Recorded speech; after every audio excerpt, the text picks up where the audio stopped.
right, everybody, so welcome back. So we do have the TTPS Media Ambassador, Sergeant Ancil Forde, Mr. Ambassador. You see how he smiles there? when I say that, the next thing you have to say, fellow citizens, Mr. Forde, always good to see and speak with you. How are things going today? Pleasant morning, Marlon. Pleasant morning, fellow citizens. You see? He's practicing. Yes. So we are here again, Marlon, our weekly segment, and we wish to continue with the issue of road safety and to touch on the issue of wrecking. Wrecking has been, I want to say, something that is quite topical within recent times. Yes. Yes. So, in relation to road safety, Marlon, now, police have I want to say, a critical part to play in ensuring that the roads remain safe. Likewise, road users, right? So, with respect to the drivers, and I spoke to, in fact, I appealed to drivers on the last occasion in relation to they having control of the vehicle on the road, and firstly, the issue of safety falls upon them by way of their behavior on the roadway. The pedestrians, right, Marlon, also have a part to play, and I want to just touch on the issue as it relates to the zebra crossing. Yes. Now, a safe zone is provided for you, the pedestrian, to cross. Right? That is the zebra crossing, and once it is that you want to cross, we advise you, if there is a zebra crossing within close proximity, that you cross on the zebra crossing. I want to say, law has placed a responsibility, right, or that duty of care on the driver. Upon observing that you are at a zebra crossing, the law requires that the driver stop and give you, the pedestrian, that opportunity to cross. Yes? The pedestrian understands, or ought to understand, that this opportunity is not to be delayed. It's not to take deliberately slow steps. No. It's to cross quickly so that the traffic would then be able to flow. Yes? And for drivers who, I want to say, breach the requirements of the zebra crossing, they are subject to a fine of $1,200. Yes? Given the fact that, I want to say, carnival is in the air. Yes. Yes? And obviously, there is going to be a lot more traffic, particularly when there are events within the capital or even outside of the capital. And with the police, we need to ensure that the roadways, that they remain accessible, right? Particularly for emergency vehicles to be able to get to that point where they are required because of an emergency without being delayed because of a unnecessary obstruction. Right? Mr. Forde, sure. Before we move deeper into, because I see where you're going into the wrecking, but before you go there, I want you to speak to what must be going on right now in front of City Gate. That vehicles heading west, they may have the green light. Yes. And persons are standing on the pavement, and some of them are going to walk across that zebra crossing. Yes. Because they feel it's a zebra crossing and that the pedestrian can really do what they want on that zebra crossing. Speak to that for us. I'm quite familiar with that area that you spoke of, Marlon. And whilst there's a zebra crossing there, it is also controlled by an electronic traffic signal, right? So if the light is on green for the vehicles proceeding either east or west to proceed, you, the pedestrian, you have to stand your ground and wait, right, until the light changes for you to be able to cross, because you would now get that traffic signal to walk now, right, as the case may be. Although it has a zebra crossing there, I'm saying that the electronic lights, traffic signals, take precedence, right? If it is that there wasn't an electronic signal there, then the driver has to stop and allow you to pass or to cross, yes. Right? Mm-hmm. So that practice where persons tend to be crossing whilst the light is on green, that is a dangerous practice, and I would encourage them to desist from doing that. Can I park on a zebra crossing? No, you cannot park on a zebra crossing. It is an offense to park on a zebra crossing. It is an offense to stop on the zebra crossing. Yes? Okay. So the zebra crossing is to remain clear At all times. At all times. Let's take a call. Sure. Good morning, caller. Caller, you there? All right. Caller, are you hearing me? All right. I believe that there's some connection problem issue. there. Go ahead, Mr. Forde. Sure. Excuse me. Yes, Marlon. So, in light of the need to have the roadway, I want to say clear of any unnecessary obstruction, Yeah. we the police have something to do. Yes, Mr. Which- Forde, if we can, again, let's Sure. try for the caller again. Good morning, caller. Good morning, Marlon. Are you hearing me now? Yes, go ahead, sir. Yeah, pleasant good morning to you, Marlon. Also to you, Sergeant Forde. Pleasant morning. Yeah, and better fortunes on the next election campaign. Thank you very much. All right. What I would like to say is, what you're saying there, I totally agree with you, Sergeant Forde. What I would like to say is that, you see, we at times, we look at if vehicles are roadworthy, but we need to look at if the roads are vehicle-worthy, right? If you understand what I'm saying, right, in connection with the roads, and there's only so much that the police can do, right, and the police is in charge of, right? But I would like if some special recommendations could be made so that could be expedited, right? I mean, every day in Room in a day, we understand that. But if it is that they could get at least 1/3 of the roads fixed, because I'm telling you, as a motorist, in driving through these certain places in the country, right, it's not easy. It's not easy. So even if some special recommendations could be made at the top, right, or at least from your office level, right, concerning this, right, to try and alleviate this problem, that would be good, Mr. Forde. Thank you, sir. Okay, cool.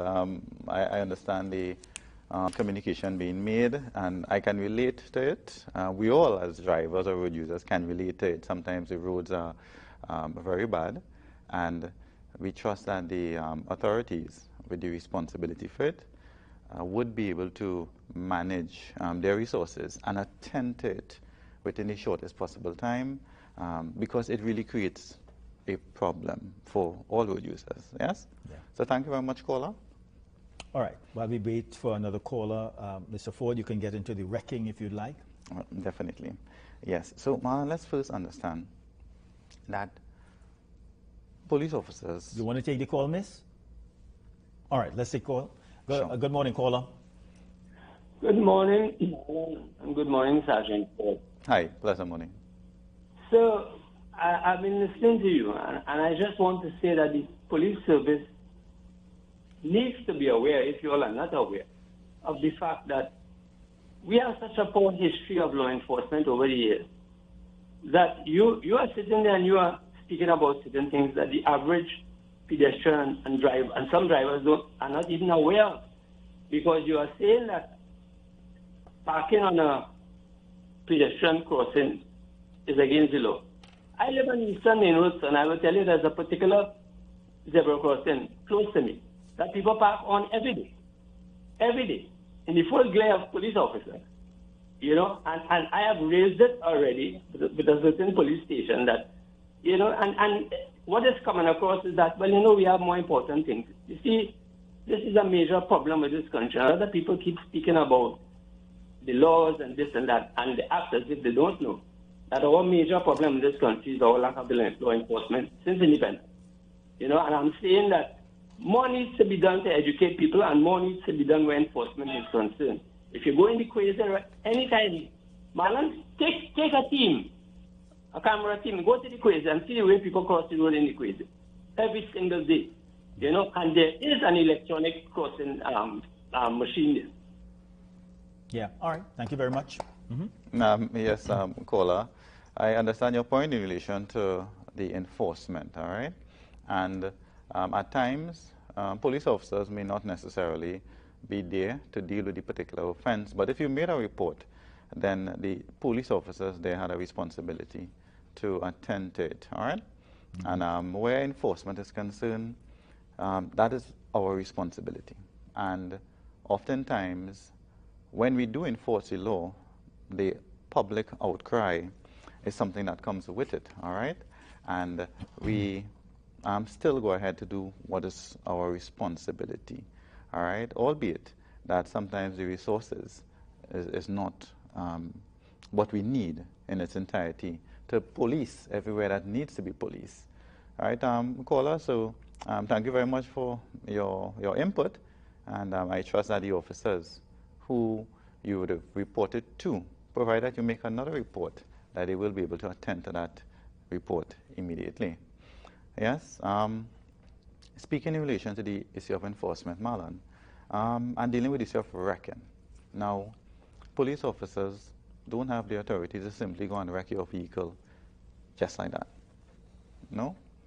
The authority comes within, let us say, a breach of the Motor Vehicles and Road Traffic Act that you may have committed, right? And because of that, it gives us the authority to wreck your vehicle. Wrecking is not the first thing that is done, right? So firstly, let's understand what parking means. And the Motor Vehicles and Road Traffic Act defines parking as causing or permitting a vehicle, whether occupied or not, to stand on a road. There are exceptions, yes? So, exception A, while the vehicle is being loaded or unloaded, it is not parked, yes? Mm-hmm. B, while passengers are entering or leaving the vehicle. C, in compliance with the directions of a constable or of a traffic sign or with the requirements of a traffic regulation. D, while temporarily stopped by reason of traffic conditions. And E, while stopped owing to mechanical breakdown or lack of fuel. If you stop your vehicle at a point where there is no parking, whether it is you are in the vehicle or not, or somebody else is in the vehicle or not, if none of these exemptions apply, you have parked in contravention of the no parking regulation, as the case may be. Mr. Forde, I'll allow you to continue, but let's take a call. Sure. Good morning, caller. Good morning. Yes. Marlon. Morning, Sergeant. Hi, morning. Sergeant, Yeah? one of the things that I am looking at and we are seeing is that someone spoke of education, public education on this, and which I agree with, because I believe that things like billboards can be used across the country to send this message and help educate people on some of the traffic violations that take place on our nation road. Because while you're speaking here right now, you are targeting a particular audience. Everyone is not getting the message. It's a good job what you're doing, but I'm saying that there are some instances where I see police vehicles, they pass infractions straight on the road. It would seem that some police might be going on another exercise, but all police vehicles supposed to recognize an offense on the street and stop and attend to it. And this is what we are not seeing happening here. I see where police vehicles pass derelict vehicles on the road straight, and they're going about their business. So yes, the education and public awareness is important, and I believe that the police can do a lot more. You all are doing a lot, but can do a lot more to reach out to everybody and make use of these billboards across the country to have our message sent out there, because ignorance is no excuse for breaking the law. Thanks. All right, thank you very much. Thank you very much. Is waiting parking? Waiting, Marlon. Marlon, the question is your vehicle mobile or is it stationary? It's stationary. Then, if it is that none of the exemptions apply, right? You cannot be waiting for a passenger to come to enter the vehicle. You cannot be waiting for a reason other than if it is you are stopped because of one of the exemptions, right? Mm-hmm. So, understanding what the definition of parking says, which I just read, you cannot sit in the vehicle and say, I am waiting, and think that that is an exemption. No, it does not apply. I suspect that that the police officer is going to have to use discretion in connection with that. Well, definitely, as police officers, we tend to use discretion by, one, identifying the driver that, listen, you cannot remain here because of whatever reason, and we explain to you, right? That is a discretion. Because if it is that, by our observation, the vehicle is not malfunctioning, it's not a fuel issue, persons are not entering or leaving the vehicle. But are waiting for my elderly sick relative, Mr. Forde? Yes, and you can explain that to us. And at that point in time, we may be able to probably give you an opportunity, understanding that the person might be coming now. You looking like you want to give me a ticket, eh? But let's take a call. Let's take a call. Waiting Good is morning, not one caller. of the exemptions. Good morning, caller. Good morning, caller. A pleasant morning, Mr. Morning. Marlon. Morning. Morning, Mr. Forde. Hi, pleasant morning. My question or my problem is, there is this proliferation of people riding these little mopeds along the roads. They even towing children. And I would like to know, what are the authorities doing about that? It is getting outrageous. What does the law have for that? What does it say about that? Because they're riding without helmets, without, I don't know if they have insurance, if the vehicle is licensed, and this thing, just now we're going to see them on the highways. So I would like to know, what is the law doing about these things on the road now? It is outrageous, to say the least. I'll listen off here, please. Thank you. Mr. Forde, I just have about 2 minutes again. Sure. Caller, your observation is welcome. I made that similar observation some time gone, and I am aware that seniors within the TTPS are also looking at that issue because of the fact that it brings about a certain level of safety concerns for the users, all right? And I see them without helmets as well, all right? And before too long, I want to say that there would be some form of regulation specifically to cater for the mopeds, just to ensure that the users do not expose themselves to the risk or the hazard of the roadway. So thank you very much, caller. Yeah.